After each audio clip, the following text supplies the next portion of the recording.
2 ransom notes. 2 different messages, sent 4 days apart, one demanding $4 million, the other claiming Nancy Guthrie was already dead. Investigators now believe both came from the same person or the same small group of people, and both were sent from the same computer IP address. That single detail changes how you should read everything else that's happened in this case since February, and it's the reason this specific update earned an entire episode of its own, more than 7 months after Nancy Guthrie was last seen alive. This is Forensic Disconnect, and today we're covering 2 threads in the Nancy Guthrie case that have developed recently. What investigators now believe about the 2 ransom notes and how they connect to each other, and a specific piece of online speculation. The theory that there may have been 2 separate masked figures on her porch doorbell camera rather than one. We're going to treat these very differently, because one is grounded in documented investigative findings, and the other is considerably more speculative, and we think it's important you understand exactly where that line sits throughout every part of this episode, and we'll keep drawing that same line as clearly as we can from here forward. Quick anchor for anyone joining us for the first time. Nancy Guthrie, the 84-year-old mother of Today Show co-host Savannah Guthrie, disappeared from her home in the Catalina foothills outside Tucson, Arizona, sometime around 9:30 in the evening on January 31st, and was reported missing the following day. Blood was found near the entryway of her home. Her doorbell camera was deliberately disconnected at approximately 1:47 in the morning. As of this recording, no suspect has been publicly named, and Nancy Guthrie has not been found. This case is currently being investigated as a kidnapping for ransom, a designation that has remained consistent from the earliest days of the investigation through to today. It's worth walking through the very beginning of this case in a bit more detail than we usually give in a quick anchor, because the specific physical evidence recovered inside Guthrie's home in the earliest hours of the investigation still shapes how every later piece of this story gets interpreted. Deputies responding to the initial report found blood drops leading from the entryway of the house down the pathway toward the driveway.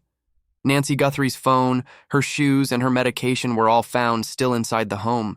Sheriff Nanos told reporters directly within the first days of the investigation, "We do in fact have a crime."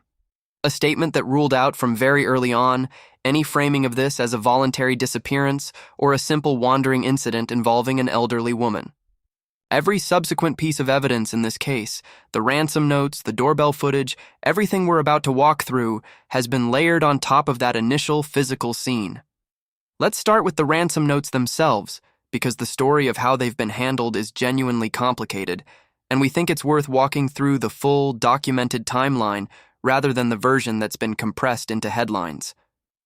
The first note arrived on February 2nd, sent to a tip line at CBS affiliate Cole DTV, opening with a direct address to Savannah Guthrie. "Hello, Savannah, we have your mother."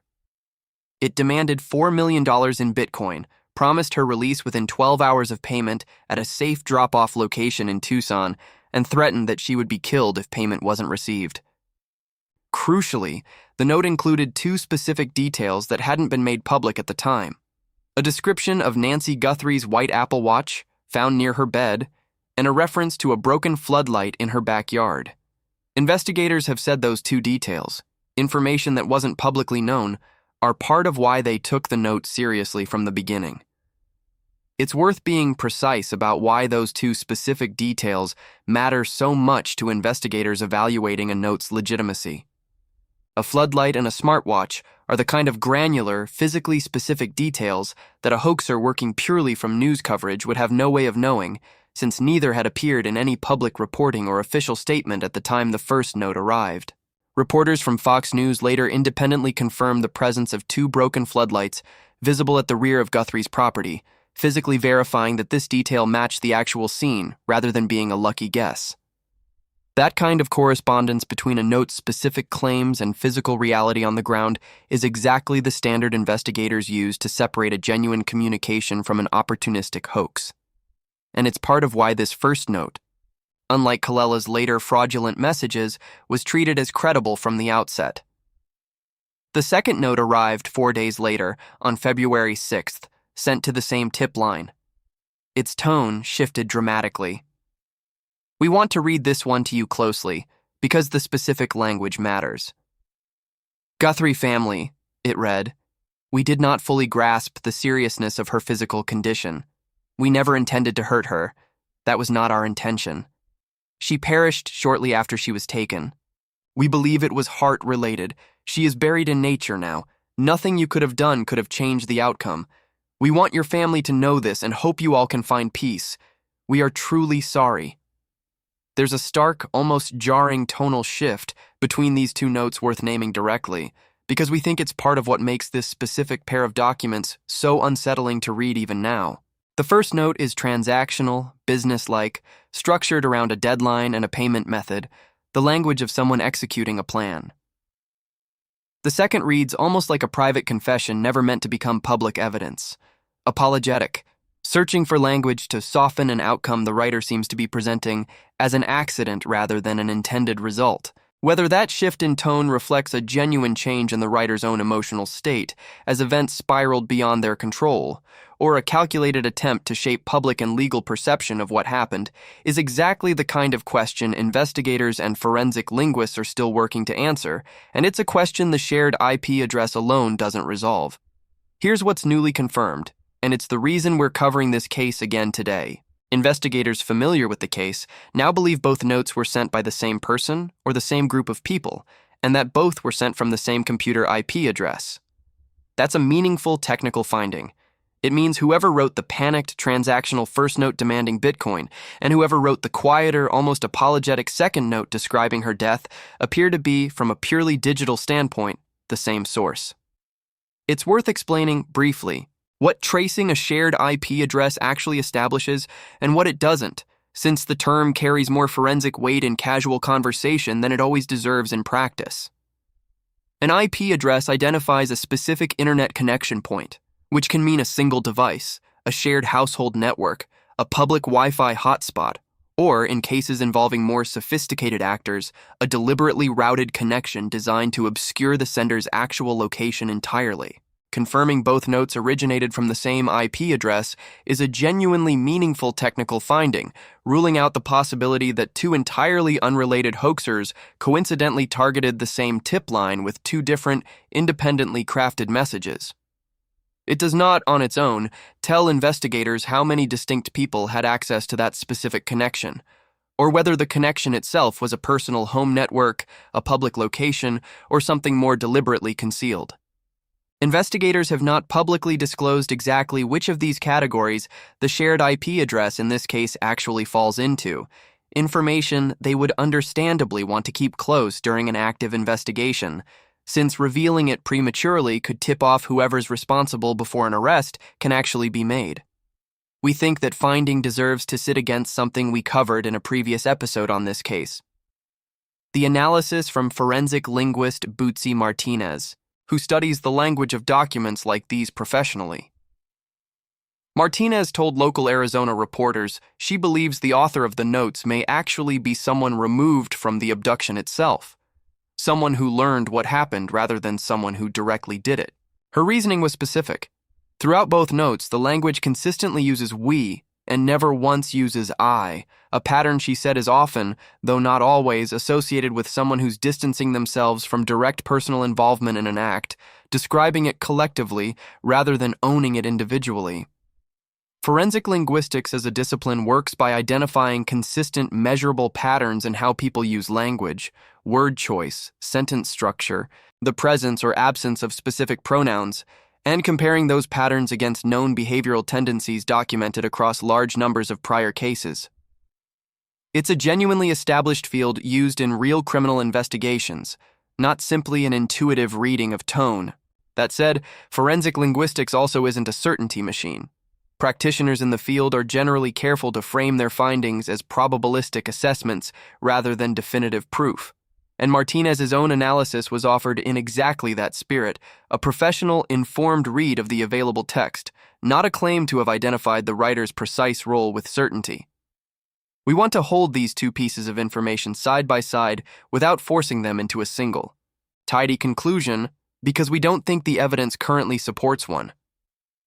The same IP address sending both notes tells you something concrete about the digital origin of the messages. Whether that same IP address belongs to a single person who committed the entire act alone, a group who split responsibilities, or someone who learned what happened from someone else entirely and chose to write on their behalf, is a separate question the shared IP address alone doesn't answer. Both details are real, both are worth knowing, and neither one, on its own, closes the gap between them, a gap that only investigators with access to the actual digital forensics will eventually be positioned to close. There's a third data point worth adding to this picture, one that complicates any theory that assumes a single, tidy explanation for how this crime was carried out. Both notes were sent not directly to the family, but to a media tip line at a CBS affiliate covering the story. That's a specific, deliberate choice worth considering on its own terms. Someone genuinely seeking a private ransom transaction has an obvious incentive to communicate directly and discreetly with the family capable of actually paying it, rather than routing demands through a news outlet, introducing an intermediary, a delay, and a real risk of public exposure into what would otherwise be a straightforward extortion attempt. Sending both notes through a media outlet instead suggests whoever wrote them wanted the message to become public, not just delivered, a detail some investigators and commentators have pointed to as at least somewhat inconsistent with a purely profit-motivated kidnapping. We think it's worth naming a competing explanation, too, one that doesn't require abandoning a financial motive entirely. Routing communication through a media outlet rather than the family directly could also reflect a calculated attempt to apply public pressure on the family to pay quickly, using the resulting news coverage itself as leverage, a tactic that shows up in other documented extortion and kidnapping cases where public attention becomes part of the pressure campaign rather than something the perpetrator was trying to avoid. Both explanations remain plausible on the current public record, and we don't think the evidence currently available lets anyone confidently choose between them. There's a separate, deeply uncomfortable wrinkle in how this specific piece of information became public, and we think it deserves its own moment of attention because it goes directly to how much the public can actually trust official statements in this case. Pima County Sheriff Chris Nanos told CBS News directly, in an interview, that he did not have a ransom note saying Nancy Guthrie was dead. One day later, his own department released that exact note publicly. We want to sit with that sequence for a moment, because it's not a minor inconsistency. A sheriff overseeing an active, high-profile kidnapping investigation told a national news outlet on the record that a specific document didn't exist in his department's possession, and the very next day, his own office released that same document to the public. We want to note, too, exactly how that release happened, since the mechanics matter for understanding what actually occurred.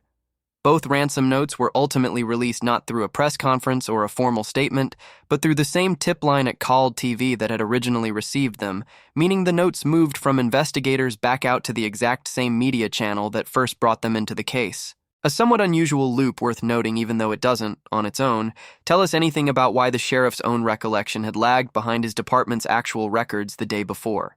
We want to be fair to the practical realities of running a large multi-agency task force before drawing too firm a conclusion here. An investigation of this size involves the FBI, the Pima County Sheriff's Department, and coordination across multiple divisions, and it's entirely plausible that a sheriff, asked a direct question in an interview, answered honestly based on what he personally recalled or had been briefed on at that specific moment, only for his department's broader records to reveal something his own immediate awareness hadn't caught up to yet. Large investigations generate genuine internal communication gaps, especially under this much-sustained public and media pressure. That said, plausibility isn't the same as confirmation, and we don't have anything beyond the bare sequence of events itself to explain what actually happened between that interview and the release the following day. We don't know, and we're not going to guess, whether that represents a genuine miscommunication within a large multi-agency task force, a deliberate misstatement, or something in between. What we can tell you is that when CBS News later asked Nanos directly about the note's authenticity, he offered a notably cautious answer.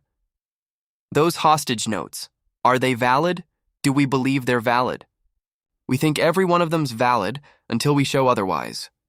That's a meaningfully hedged position, one that leaves considerable room for some notes turning out to be false, while others are eventually confirmed genuine, and we think it's worth remembering that framing every time a new ransom note claim surfaces in coverage of this case going forward because not every one of them has turned out to be real. In fact, we know for certain that at least one wasn't. Derek Anthony Colella, a 42-year-old man, was arrested days after Nancy Guthrie's disappearance, after the FBI determined he had sent fraudulent ransom messages to members of her family, separately from the 2 notes we've just walked through. Colella has since been ordered into inpatient substance abuse treatment while awaiting sentencing. We think his case is worth including here specifically because it's concrete proof that this investigation has already had to sort through at least one confirmed fake, alongside whatever turns out to be genuine. And that sorting process is exactly why Nanos's cautious, valid until shown otherwise framing makes sense, even when it's frustrating to hear from a family desperate for certainty. It's worth explaining, too, exactly what drove someone to send fraudulent ransom messages in a case already generating this much public attention, since Colella's specific case adds a genuinely unsettling dimension to this story that extends beyond the 2 notes at its center. High-profile missing persons cases, particularly ones involving a public figure's family member, reliably attract a certain kind of opportunistic actor. People who send fake demands hoping to extract money from a desperate family, or, in some documented cases, people who appear driven less by financial motive than by a distorted desire to insert themselves into a story receiving national attention.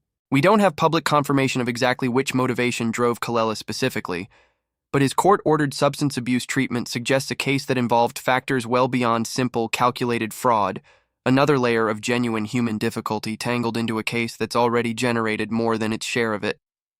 Now let's turn to the second thread we want to cover today, and we want to be much more careful with this one, because it sits considerably further out on the spectrum from confirmed fact toward internet speculation. The FBI released surveillance footage from Nancy Guthrie's doorbell camera showing a masked individual approaching her home the night she disappeared.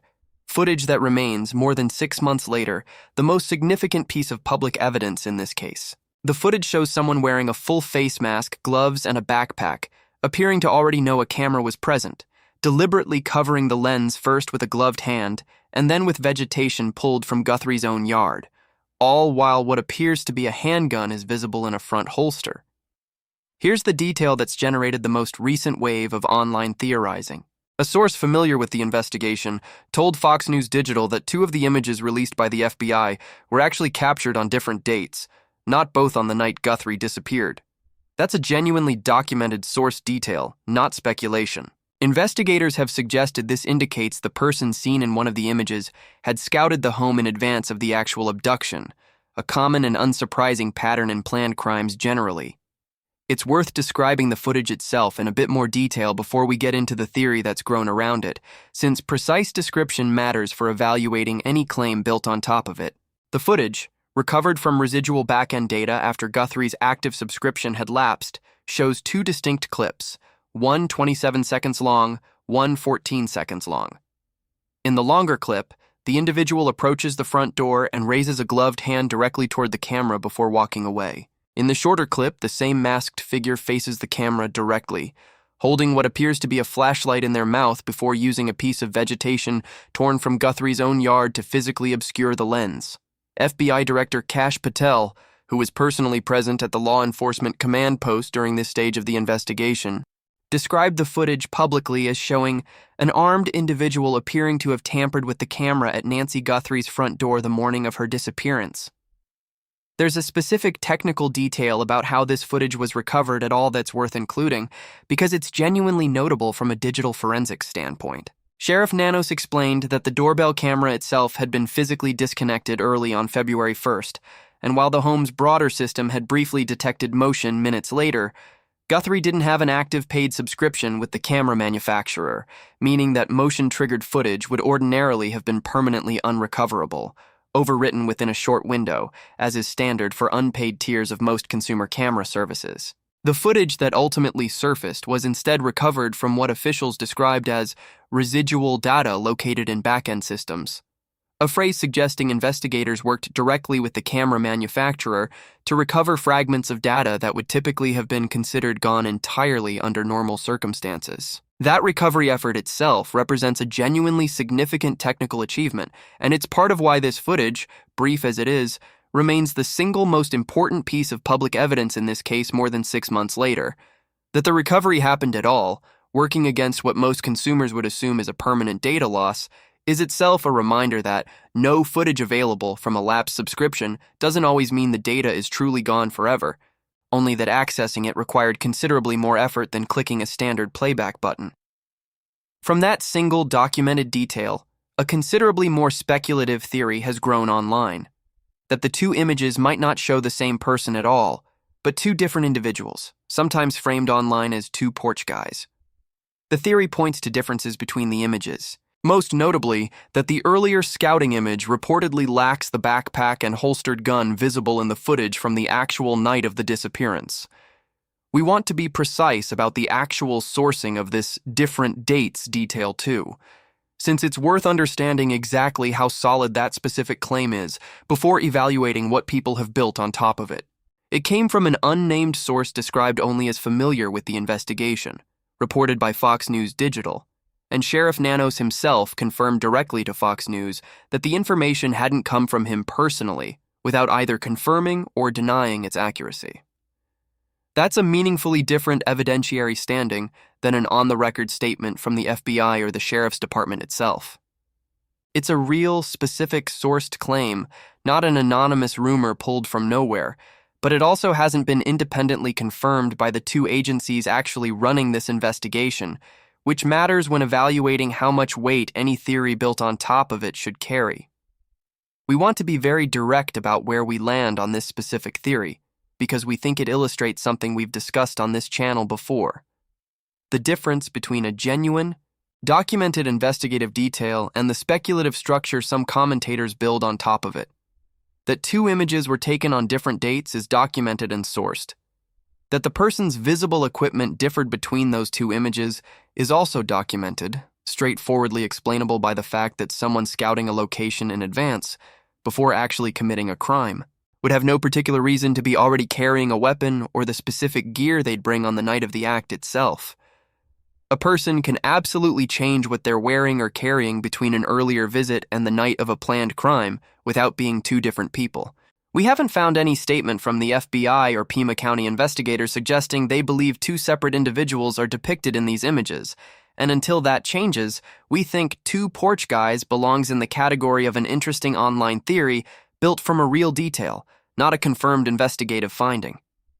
There's a specific way this exact kind of theory tends to spread once it takes hold, and we think it's worth naming the pattern, because we've now covered several cases on this channel where it shows up in almost identical form. A real, sourced, documented detail, in this case, two images taken on different dates, gets reported accurately by one outlet. That accurate reporting then gets picked up, summarized, and re-summarized across dozens of independent commentary channels, and somewhere in that chain of retellings, images taken on different dates quietly becomes two different people, a considerably stronger claim than the original reporting ever actually made. By the time a version of the theory reaches a viewer several steps removed from the original Fox News Digital report, the distinction between documented fact and plausible-sounding inference built from that fact has often been completely erased, and the inference gets treated with the same confidence as the underlying fact it was built from. We think it's worth explaining in slightly more depth exactly why different equipment across two separate visits is a weak basis for concluding different person on its own. Anyone planning a crime of this scale and premeditation, one involving a broken floodlight, a disconnected camera, and a demand letter referencing specific private details of the home, would almost certainly need to visit and observe the location more than once before the actual night, gathering information about the camera's placement, the household's routine, the layout of the property. It would be entirely unremarkable, in fact expected, for that earlier scouting visit to look different from the night of the actual act itself, when someone shows up specifically equipped for what they're about to do. The absence of a backpack and a weapon during an earlier exploratory visit isn't inconsistent with a single, methodical person committing this crime. If anything, it fits a coherent, single-actor narrative just as well as it fits a two-person theory, and we'd caution against treating the more dramatic interpretation as automatically more likely simply because it's more interesting to discuss. There's a specific investigative reason a single, methodical individual would deliberately vary their appearance and equipment between a scouting visit and the actual night of a crime. Worth naming because it cuts directly against the two porch guys theory rather than supporting it. Someone planning a serious crime who understood a security camera was present, which the footage itself makes clear this individual did, would have genuine tactical reasons to minimize how much identifiable, consistent equipment appeared across multiple recorded appearances at the same location. Showing up on an earlier visit without a weapon or a backpack, then arriving fully equipped on the night of the actual act, isn't a coincidence requiring a second person to explain. It's a pattern consistent with someone deliberately trying to avoid presenting investigators with a single, consistent visual profile they could use to track the same individual across multiple recorded encounters with the property. There's a broader pattern here worth naming, because we've now covered several cases on this channel where a genuinely documented forensic detail gets used as the foundation for a considerably more elaborate theory than the detail itself actually supports. A different date on two images is a fact.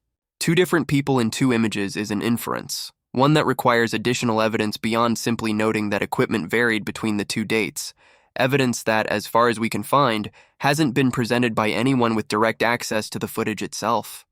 There's a related, separate development worth folding into this section, since it directly informs how investigators appear to currently be thinking about who this individual might be. Authorities have publicly stated they believe the individual took specific, deliberate steps to prepare for the abduction on the night of January 31st into February 1st, and have specifically asked the public to consider whether anyone they know displayed notable behavioral changes around that same window.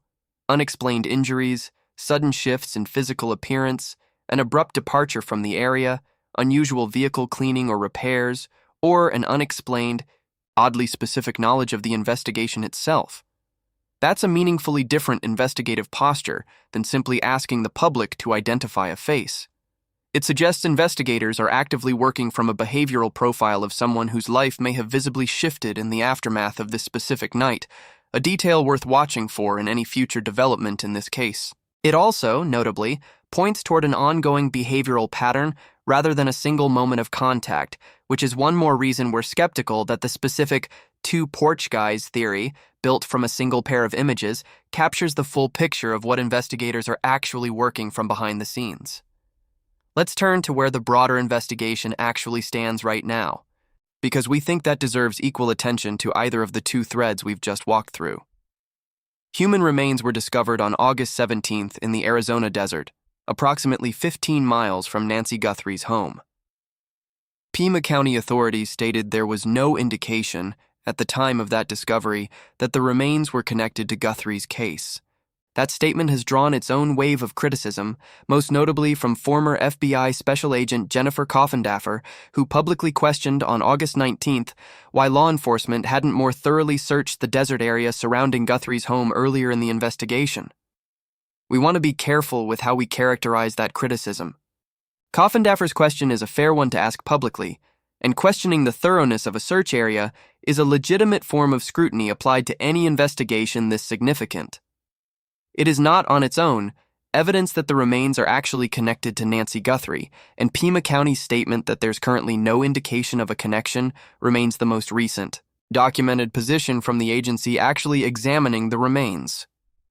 It's worth explaining what no indication of a connection typically means in practice at this early stage of examining unidentified remains, since the phrase can sound more dismissive than it's actually intended to be. Identifying human remains found in a desert environment, especially remains that have been exposed to the elements for an unknown period of time, is a forensic process that generally requires dental records, DNA comparison, or other identifying evidence before investigators can responsibly say anything more specific than a preliminary read based on visible condition and apparent time since death.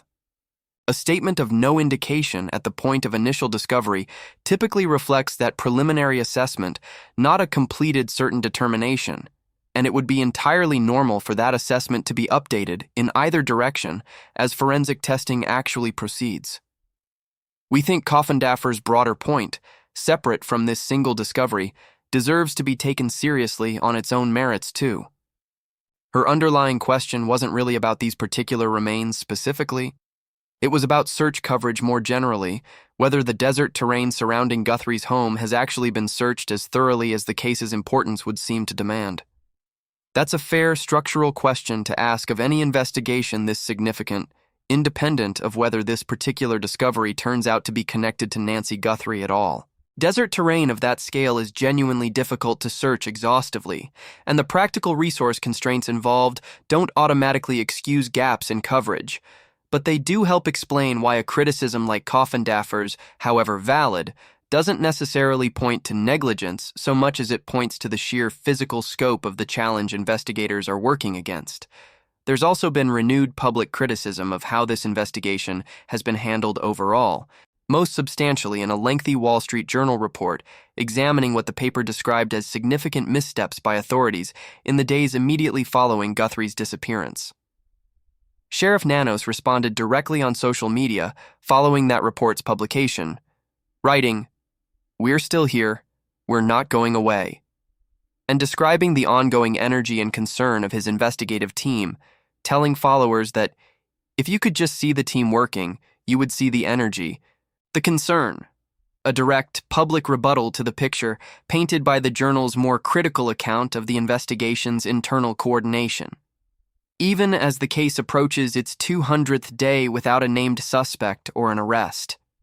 We want to walk through the substance of the Wall Street Journal's reporting a bit more directly, because significant missteps is a phrase that can mean almost anything until it's actually unpacked.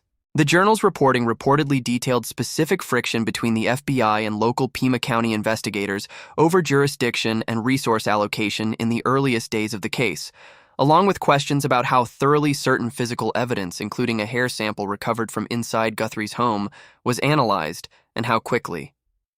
That hair sample, according to separate reporting, was ultimately found to be inconclusive, neither confirming nor ruling out any specific individual, a result that, whatever its cause, has become one more piece of physical evidence in this case that hasn't produced the clarity investigators were presumably hoping for when it was first collected. It's worth explaining, briefly, why a hair sample specifically can end up inconclusive rather than definitively linked to or excluded from a specific individual, since the outcome can sound frustratingly vague without that context.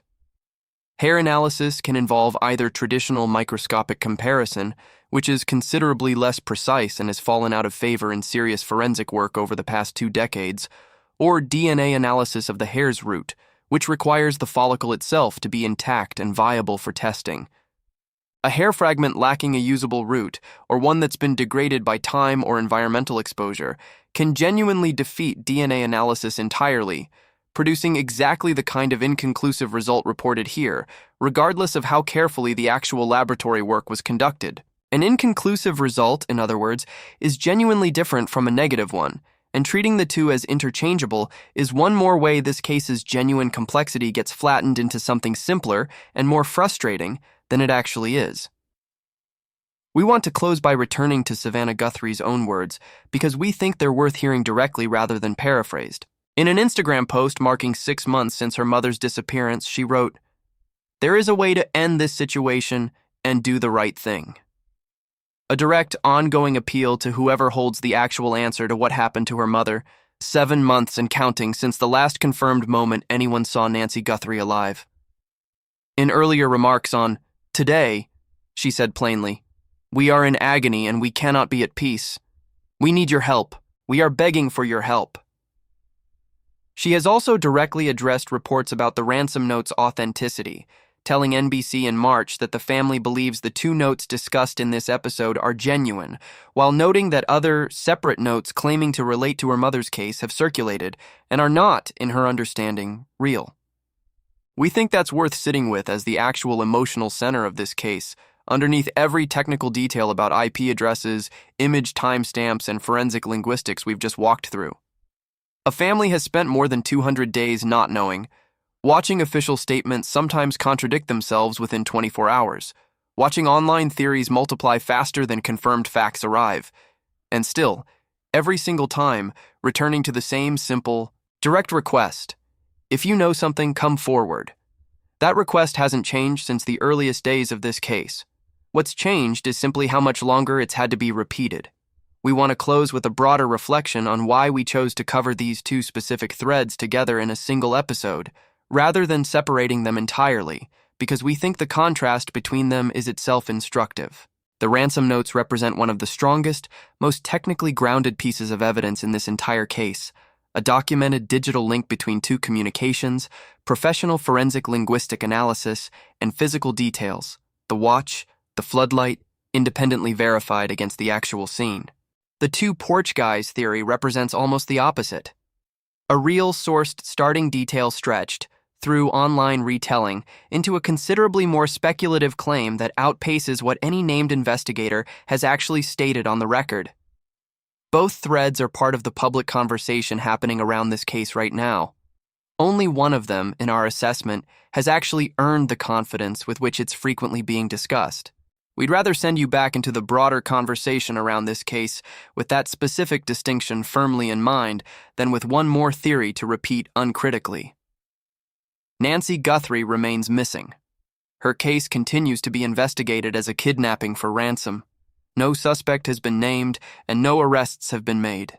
We'll continue following this case, both the ransom note thread and the porch footage as it develops, and we'll continue applying the same standard throughout.